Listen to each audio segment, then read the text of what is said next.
Hello everyone, welcome to our channel clear pharma. आज हम देखेंगे स्केलेटल मसल रिलैक्सेंट, मींस ऐसे ड्रग जो हमारे स्केलेटल मसल को रिलैक्स करते हैं।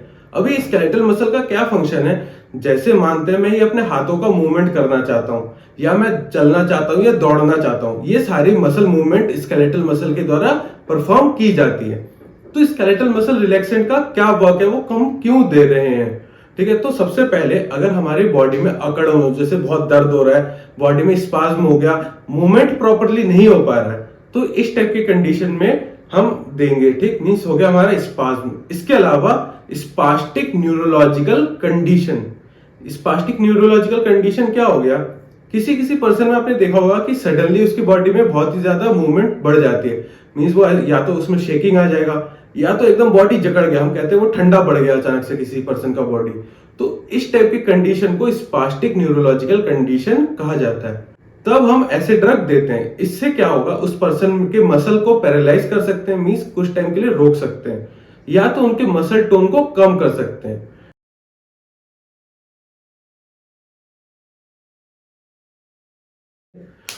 तो यहाँ पे हो क्या रहा है, ऐसे ड्रग या तो स्पाज्म में या स्पास्टिक न्यूरोलॉजिकल कंडीशन में दिया जाएगा।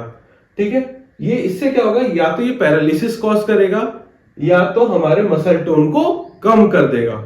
अब सवाल आता है कि ये ड्रग एक्ट कैसे कर रहे हैं। तो ये समझे कि ये ड्रग एक्ट कैसे कर रहे हैं, उससे पहले ये समझते हैं कि हमारे स्केलेटल मसल में मूवमेंट हो कैसे रही है। सबसे पहले मैंने सोचा कि मैं अपना हाथ यहां से ऊपर ले आना चाहता हूं। ठीक है, यहाँ पे मेरे मसल कॉन्ट्रैक्ट करेंगे, तो इसके लिए पहले मेरे ब्रेन से एक सिग्नलिंग आई होगी मेरे हाथों तक। कहां से? न्यूरॉन के थ्रू। ठीक है, मेरे ब्रेन से न्यूरॉन के थ्रू मेरे हाथों तक एक सिग्नलिंग आई होगी। फिर जैसे सिग्नल लास्ट में मेरे मसल पे पहुंचा तो वहां पे कैल्शियम का इन्फ्लक्स हुआ होगा और सेल्स में कॉन्स्ट्रिक्शन प्रोड्यूस हुआ है। तो इसको ऐसे देखते हैं, ये मेरा ब्रेन है। ठीक है, यहां से न्यूरॉन के थ्रू मेरे सेल तक, ठीक है, ये मेरा स्केलेटल मसल का सेल है। ठीक है, यहां तक सिग्नलिंग आई होगी, तो यहां से यहां तक तो स्केलेटल मसल जा रहा है। अब इसके आगे यहां पे कौन सा रिसेप्टर पाया जाता है? स्केलेटल मसल पे कौन सा रिसेप्टर है? वो है निकोटिनिक का एम टाइप का रिसेप्टर, एन एम। ठीक है, तो यहां पे मेरा एन एम रिसेप्टर पाया जाएगा। तो इतना तो आपको समझ में आ गया, यहां से सिग्नलिंग आई, एनएम रिसेप्टर पे एसिटाइलकोलिन बाइंड करेगा और यहां से कैल्शियम का इन्फ्लक्स होगा। कैल्शियम के इन्फ्लक्स के बाद ही तो कॉन्स्ट्रिक्शन होता है, तो यहां से आया कैल्शियम का इन्फ्लक्स। आई होप इतना तो आपको समझ में आ गया होगा कि कैसे स्केलेटल मसल हमारा कॉन्स्ट्रिक्ट हो रहा है। जब कैल्शियम का इन्फ्लक्स होगा तो स्केलेटल मसल कॉन्स्ट्रिक्ट करेगा। अगर आपको इतना समझ में आ जाए कि कैसे स्केलेटल मसल कॉन्स्ट्रिक्ट होता है, तो आपको इजीली ये टॉपिक समझ में आ जाएगा। ये बहुत ही आसान टॉपिक है। अब आता है कि स्केलेटल मसल को हम कैसे रिलैक्स कर सकते हैं। ठीक है, इस कंडीशन में अगर हम ब्रेन से सिग्नलिंग को रोक दें, ठीक है, यहां से जो भी मेरे ब्रेन से सिग्नलिंग आ रही है, अगर इस सिग्नलिंग को रोक दें तो यहां तक सिग्नल आएगा नहीं ना, सेल हमारा कॉन्स्ट्रिक्ट होगा, मींस पूरा रिलैक्स हो जाएगा। अगर कॉन्स्ट्रिक्ट नहीं होगा तो क्या होगा? रिलैक्स होगा। ठीक है, तो पहला कंडीशन ये हुआ। इसके अलावा ये जो एनएम रिसेप्टर है, इसको ब्लॉक कर दें। अगर ये एनएम रिसेप्टर ब्लॉक हो जाएगा तो इस पे भी ड्रग बाइंड नहीं करेगा और ये आगे एक्टिवेट नहीं होगा। तो दूसरा तो ये हो गया। तीसरा, हम किसी तरह का कैल्शियम के इन्फ्लक्स को रोके। ठीक है, अगर कैल्शियम का इन्फ्लक्स रुक जाएगा तो भी ये सेल कॉन्स्ट्रिक्ट नहीं कर पाएगा। तो तीन चीज तो ये समझ में आ गई। हम क्या क्या कर सकते हैं? या तो ब्रेन से सिग्नलिंग रोकें, या निकोटिनिक रिसेप्टर को ब्लॉक करें, या कैल्शियम के इन्फ्लक्स को रोके। इसके अलावा यहां से जो सिग्नलिंग जा रही है, ठीक है, कैसे जाती है? ईपीएसपी के through, excitatory post synaptic potential, EPSP के थ्रू सिग्नलिंग आगे जाती है। तो किसी तरह अगर हम ईपीएसपी को रोक दें तब भी हम स्केलेटल मसल के मूवमेंट को कम कर सकते हैं। तो पहला हो गया हमारा सेरेब्रो स्पाइनल एक्सिस के थ्रू ब्लॉकेज।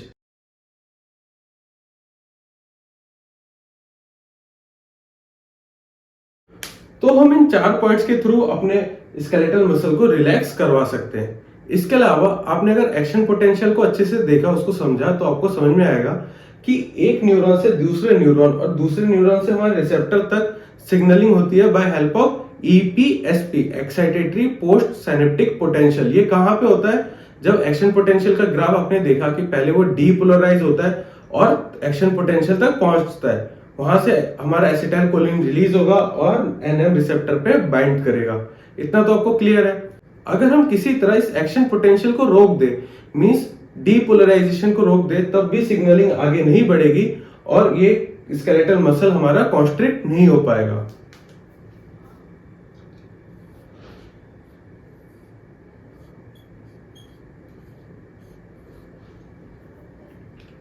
तो ईपीएसपी को समझने के लिए अगर हम थोड़ा ग्राफ में देखें दोबारा एक्शन पोटेंशियल के,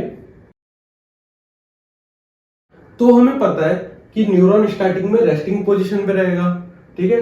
फिर धीरे धीरे जब ये सिग्नलिंग आएगी तो धीरे धीरे ये सोडियम के इन्फ्लक्स से थ्रेशोल्ड पोटेंशियल तक पहुंचेगा। तो हमें पता है जैसे ही ये न्यूरॉन थ्रेशोल्ड पोटेंशियल पे पहुंचेगा, चारों तरफ से voltage gated sodium channel open हो जाएंगे और ओपन होते ही ये सडनली एक्शन पोटेंशियल तक पहुंच जाएगा। तो इस प्रोसेस को कहते हैं डीपोलराइजेशन। अब ये एक्शन पोटेंशियल पे पहुंचेगा तो क्या होगा, यहाँ से एसिटाइलकोलिन रिलीज होगा और नेक्स्ट न्यूरॉन पे बाइंड करेगा। सिमिलरली यहाँ से रिलीज होगा और अपने रिसेप्टर पे बाइंड करेगा।